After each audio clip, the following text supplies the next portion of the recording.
सदर देवी प्रसाद गारू, Vimla madam, dB Reddy साहब, प्यारे तेलंगाना के साथियों, सबसे पहले मैं वेदु कुमार साहब का बहुत बहुत शुक्रिया अदा करता हूं कि उन्होंने टीआरसी के ज़रिए तेलंगाना के साथ होने वाली नाइंसाफ़ियों के एक एक शुबे को यहाँ पर बिठाकर लोगों को एक एक शुबे के साथ जो हो रही नाइंसाफ़ियों को उसको उजागर कर रहा है। काबिल मुबारकबाद है टीआरसी का पूरा टीम जो ये कारनामा करते हुए उन्होंने अवाम में एक नया शऊर बेदार कर रहे हैं। यहाँ पर मेरे नाम के साथ दो ऑर्गेनाइजेशंस लगाए वेदु कुमार साहब, एक SC/ST BC मुस्लिम फ्रंट, दूसरा सेक्रेटरी तेलंगाना प्रजा फ्रंट। तो मैं इसका फ़ायदा उठाते हुए दो मौजू के ऊपर आपके सामने बात करना मुनासिब समझूंगा। सबसे पहले तेलंगाना और मुसलमान,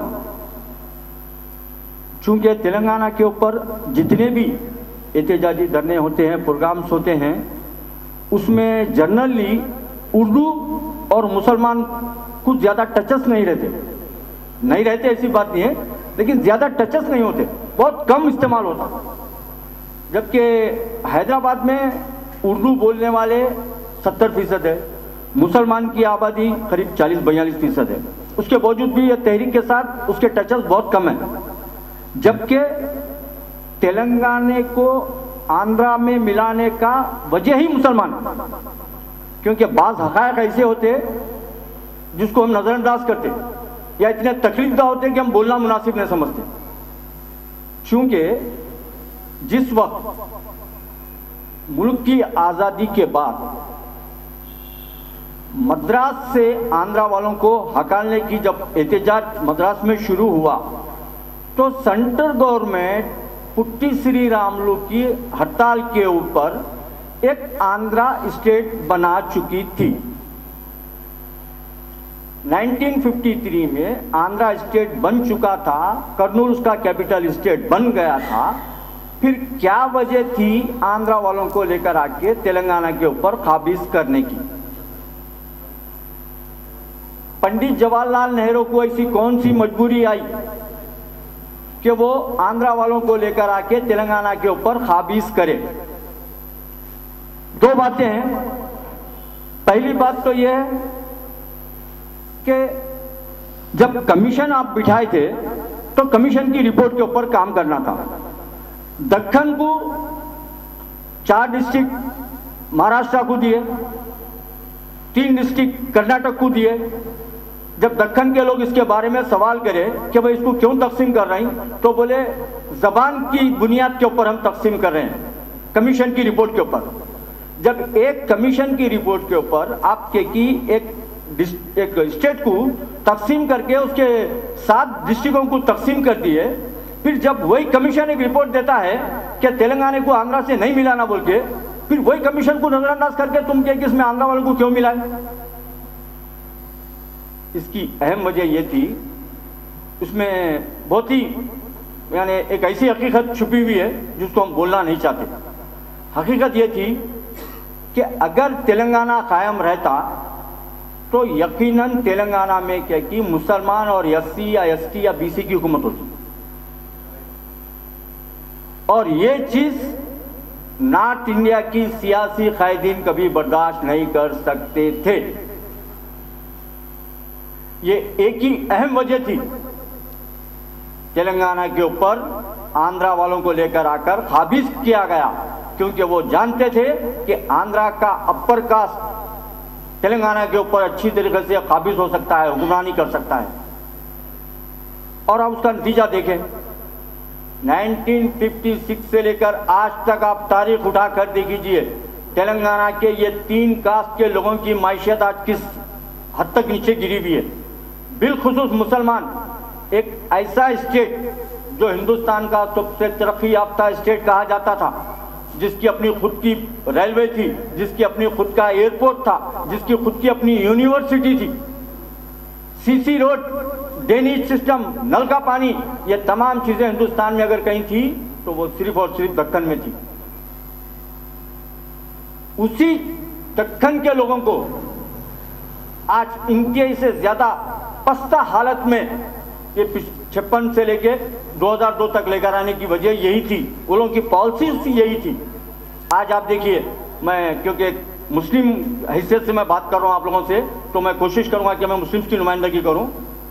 आज आप देखिए 1956 से लेके आज तक किसी भी सियासी पार्टी का कोई डिस्ट्रिक्ट प्रेसिडेंट मुसलमान नहीं बना, क्योंकि सियासी पार्टियां ये चाहते ही नहीं कि मुसलमान की लीडरशिप प्रोजेक्ट हो। अगर किसी डिस्ट्रिक्ट का मुसलमान अगर सदर बनता है तो उसके मातहत 7 से 8 MLA आते, तो यकीनन उन्हें 1-2 मुस्लिम की लीडरशिप को प्रोजेक्ट करता। आज की पोजीशन में भी किसी भी सियासी पार्टी का कोई डिस्ट्रिक्ट प्रेसिडेंट मुसलमान नहीं है। हैदराबाद में 40% मुसलमान होने के बावजूद भी आज तक कांग्रेस का कोई डिस्ट्रिक्ट प्रेसिडेंट मुसलमान नहीं बना।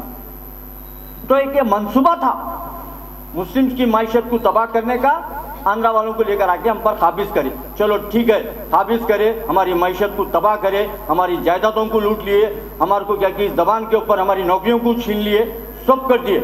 उसके बावजूद एक रास्ता बना, मुस्लिम्स क्या कि गल्फ गए, किसी हद तक अपनी माइशत को सुधारे, चलो वो लोग किसी हद तक अपने आप को प्रोजेक्ट करे।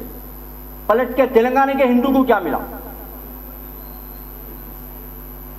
मुसलमान किसी हद तक अपने आप को प्रोजेक्ट कर लिया, लेकिन तेलंगाना का हिंदू तो आज भी वही है। निजाम के दौर में जो तेलंगाना के पिछड़े तबके को नजरअंदाज किया गया था, वो पिछड़ा था।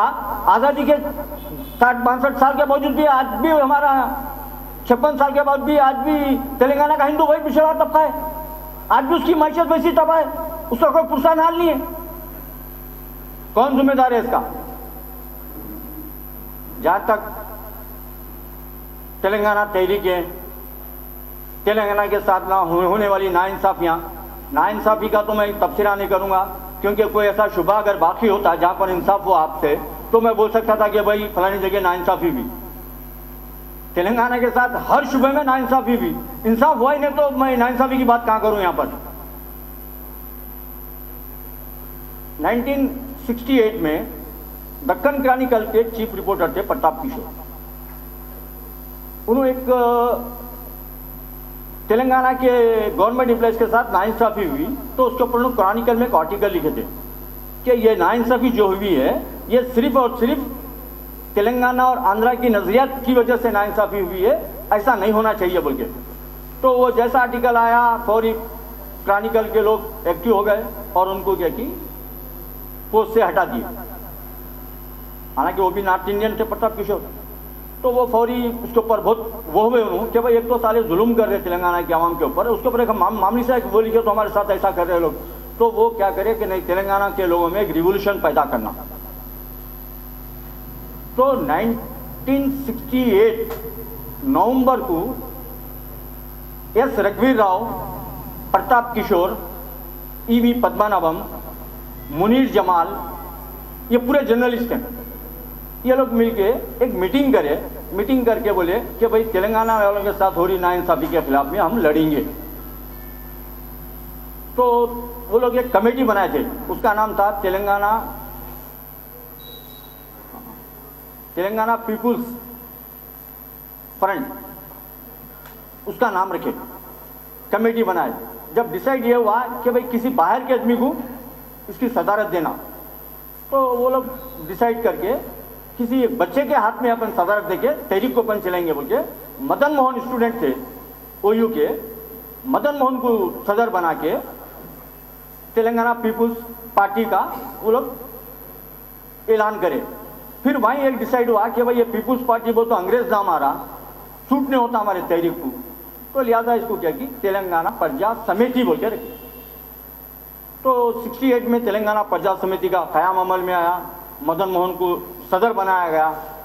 उसके बाद पूरे जर्नलिस्ट मिलके एक ताकतवर कोशिश करते हुए स्टूडेंट्स को लेके तेलंगाना मूवमेंट स्टार्ट करें। अच्छा तेलंगाना मूवमेंट चल रहा था। उसी दरमियान में चिन्ना रेड्डी साहब और कासू बर्मन रेड्डी का कुछ इंतशार चल रहा था, पॉलिटिकल फाइट चल रहा था। तो चन्ना रेड्डी क्योंकि एक शार्प पॉलिटिशियन थे, जब वो देखे कि ये चिंगारी कल अंगार बन सकती, तो इन्होंने फौरी मदन मोहन वगैरह कुछ साथ दे लेके उसकी लीडरशिप अपने हाथ में लेके 68 में मूवमेंट चलाए। और 68 का मूवमेंट मैं समझता हूँ हिंदुस्तान की तारीख में किसी और स्टेट में ऐसा मूवमेंट किसी उसके ऊपर नहीं चला था होगा जितना तेलंगाना मूवमेंट चला था। मूवमेंट चला और तेलंगाना बनने का वक्त भी करीब करीब आ चुका था। फिर वही हुआ जो तेलंगाना के गद्दार हमेशा करते आए, कुछ उनकी अपनी मफाद परस्ती। जब तहरीक के जरिए हम तेलंगाना मांगे, उसके बाद में इलेक्शन हुआ तो वोट डाल के भी हम अपनी ताकत बताए। एमपी के सिर्फ एक सीट के अलावा तमाम सीटें तेलंगाना प्रजा समिति जीत के बताई, यानी वोट के जरिए भी हम बताए और तहरीक के जरिए भी हम बताए कि भाई हमको हमारा हक दो। लेकिन उस वक्त भी नाइंसाफी भी, और ये बदबख्ती तेलंगाना के कमजोरी की वजह से हुई। जिस वक्त चन्ना रेड्डी साहब आप लोगों के साथ नाइंसाफी करे यानी कि गद्दारी करे, तो मैं आप लोगों से पूछता हूं कि तेलंगाना वाले उसका क्या जवाब दिए? अगर आप उसी वक्त जितनी शिद्दत से तहरीक चलाए थे अलहदा तेलंगाना मांगने की, पांडुरंग रेड्डी साहब वेलकम, उतनी ही शिद्दत के साथ आप ये तेलंगाना के गद्दारों के खिलाफ तहरीक चलाते तो दोबारा कोई गद्दार नहीं पैदा होता था। आज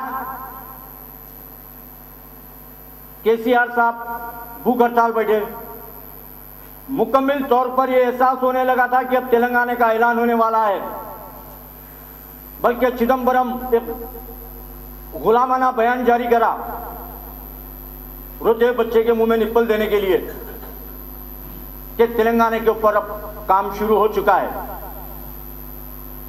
फिर वही तेलंगाना वाले धोखा खाए, फिर वही खामोशी इख्तियार करे, फिर तहरीक को कमजोर किया गया। एक बात हमेशा याद रखना, तेलंगाना कभी कोई तेलंगाना सियासी कायद नहीं बना सकता। तेलंगाना के सियासी कायदीन तेलंगाना को सिर्फ एक खूबसूरत बेवा तस्वुर करते, जरूरत के लिए इस्तेमाल कर दो और छोड़ दो, कोई उसको अपनाना नहीं चाहता।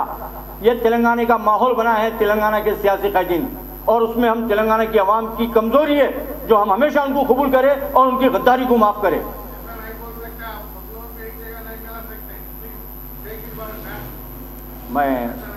मैं सॉरी, राइट सॉरी, नहीं मैं उसका खुलासा भी करता हूँ। राइट नहीं, एक मिनट, कंट्रोवर्सी नहीं, साहब का जवाब मैं देता हूँ, क्योंकि साहब जो बोले हैं वैसा नहीं बोल सकते। तो मैं आपको एक वाजे बता देना चाहता हूँ कि मैं पहले तेलंगाना के साथ जो गद्दारी करे उनका नाम लेके बोल रहा हूँ, और आज भी जो गद्दारी कर रहे हैं उनका नाम लेकर बोल रहा हूँ। मैं इंडिविजुअल हर लीडर को नहीं बोल रहा हूँ तेलंगाना के, मैं उन्हीं गद्दारों को बोल रहा हूं जो कि तेलंगाना के नाम के ऊपर अपने आप को प्रोजेक्ट करे और हमेशा तेलंगाना का जब वक्त आया वहां पर उसके साथ नाइंसाफी करें, उनको उसकी सजा मिलना चाहिए। जी ठीक है, सॉरी। अब एक बात कि तेलंगाना हासिल करने के लिए हमको क्या करना चाहिए, तो मैं आप लोगों को ये बताते चलूं कि तेलंगाना अगर हासिल होना है तो हम सबसे पहले या तो सियासतदानों के ऊपर से भरोसा छोड़ो,